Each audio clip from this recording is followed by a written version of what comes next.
દર્શક મિત્રો, મહામંથન મંતવ્ય ન્યૂઝમાં આપનું સ્વાગત છે। વિશ્વ આદિવાસી દિવસે દાહોદમાં પોલીસ અને આદિવાસી સમાજના લોકો વચ્ચે ઘર્ષણનો બનાવ સામે આવ્યો હતો, જેમાં પોલીસ પર પથ્થરમારો કરવામાં આવ્યા, તીરકામઠા સુધી ચલાવવામાં આવ્યા અને આ સ્થિતિ કંઈક વિકટ બની હતી। સમગ્ર વિસ્તારમાં અજંપાભરી સ્થિતિનું નિર્માણ થયું હતું। આ તપાસના પગલે ડીવાયએસપી જગદીશ ભંડારીનું નિવેદન સામે આવ્યું છે। આ ઘટનાને લઈને પોલીસે કાર્યવાહી કરતા 200ના ટોળા સામે ગુનો નોંધવામાં આવ્યો છે। 14 લોકો સામે નામજોગ ફરિયાદ કરવામાં આવી છે, જેમાં 13ની ધરપકડ કરવામાં આવી છે અને હવે ધરપકડ કરાયેલા લોકો આમ આદમી પાર્ટીના હોદ્દેદાર હોવાની વિગતો તેઓ દ્વારા આપવામાં આવી છે। આ બાબતના સંદર્ભમાં શું કહી રહ્યા છે, પહેલા દાહોદના ડીવાયએસપી જગદીશ ભંડારી, તેમને સાંભળો। દાહોદ શહેરમાં ગઈકાલે 9 ઓગસ્ટના દિવસે બપોર પછીના સમયે મોલે ક્રોસિંગ રોડ ઉપર એક પથ્થરમારા વગેરેની ઘટના ઘટી હતી। જે ઘટના હકીકત મુજબ આમ આદમી પાર્ટીના અમુક હોદ્દેદારો અને કાર્યકરોએ વી સપોર્ટ ચૈત્ર વસાવાના બેનર સાથે ઉશ્કેરાટ ફેલાવી, રસ્તો રોકી, એમ્બ્યુલન્સ, સરકારી બસો વગેરેને રોકી, પોલીસ સાથે ઝપાઝપી કરી, ધક્કામુક્કી કરી, પોલીસ પર પથ્થરમારો કર્યો હતો અને પોલીસ દ્વારા જરૂરી બળપ્રયોગ કરી તેમને વિખેરવામાં આવ્યા હતા।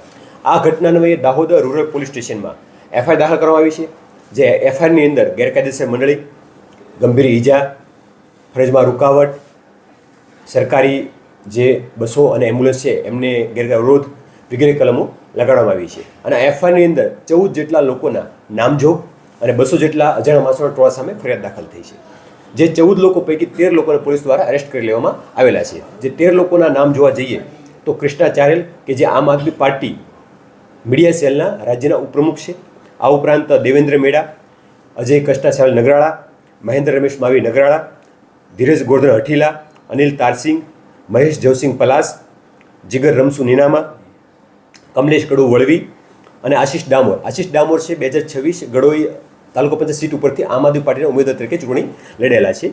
આ 10 લોકો ઉપરાંત અને અન્ય લોકો છે તેમના કાર્યકર્તાઓ છે। આ 10 લોકો આમ આદમી પાર્ટી સિવાય વિકાસ ભરત બિલવાળ, શંકર પરમાર અને સતીશ બબેરિયા છે।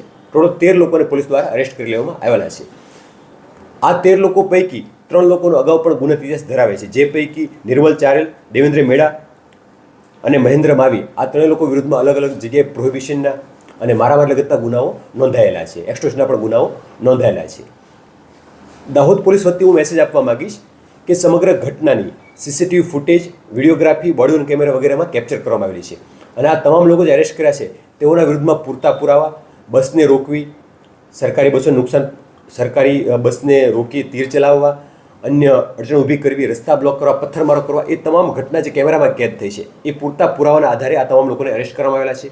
આ સિવાય પણ દાહોદ પોલીસ દ્વારા ગઈકાલે ઘટના સ્થળેથી લગભગ 20 જેટલા લોકોને ડિટેન કરવામાં આવેલા હતા। એ 20 લોકોને પુરાવા આધારે વેરીફાઈ કરવામાં આવ્યા છે અને એમનો પ્રથમ દ્રષ્ટિએ ગુનામાં કોઈ રોલ ના જણાતા તેઓ લોકોને ડિટેન કરીને મુક્ત કરવામાં આવેલા હતા।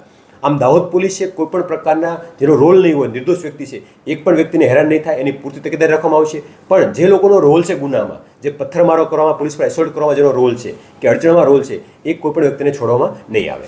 સર, આ પથ્થરમારાની ઘટનામાં કેટલા લોકો આ પથ્થરમારાની ઘટના હતી એમાં એક પીએસઆઈ માથાના ભાગે ગંભીર ઇજા પહોંચી છે। આ ઉપરાંત 2 મહિલા અને 1 પુરુષ, 4 જેટલા લોકોને ઇન્જરીઓ પહોંચી છે। આ ઉપરાંત પણ અન્ય પોલીસ કર્મચારીઓ નાની મોટી ઇજાઓ પહોંચી હતી અને હાલમાં જે છે એ સારવાર હેઠળ તથા ડિસ્ચાર્જ થયેલા છે અમુક લોકો।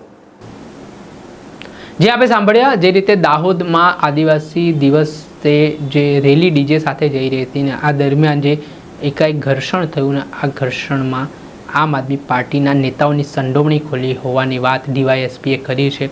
આને લઈને વિવાદ વકર્યો છે। હાલ જે પકડાયેલા આરોપીઓ છે તે તમામને દાહોદની સ્થાનિક કોર્ટમાં લઈ જવામાં આવશે ને આ મામલે પોલીસ દ્વારા કડક હાથે કાર્યવાહી પણ હાથ ધરી છે। પરંતુ જો એકાએક પથ્થરમારો અને તીરકાંઠા જેવી ગંભીર જે હથિયારો સાથે હુમલાનો બનાવ બન્યો હોય તે બાબતે પોલીસે રાયોટિંગ, મારામારી સહિત જુદી જુદી કલમો હેઠળ ગુનો નોંધીને કાયદેસરની કાર્યવાહી હાથ ધરી છે। દર્શક મિત્રો, આવા જ વિડીયો જોવા માટે મહામંથન મંતવ્ય ન્યૂઝ ચેનલ જોતા રહો, લાઇક કરો, શેર કરો।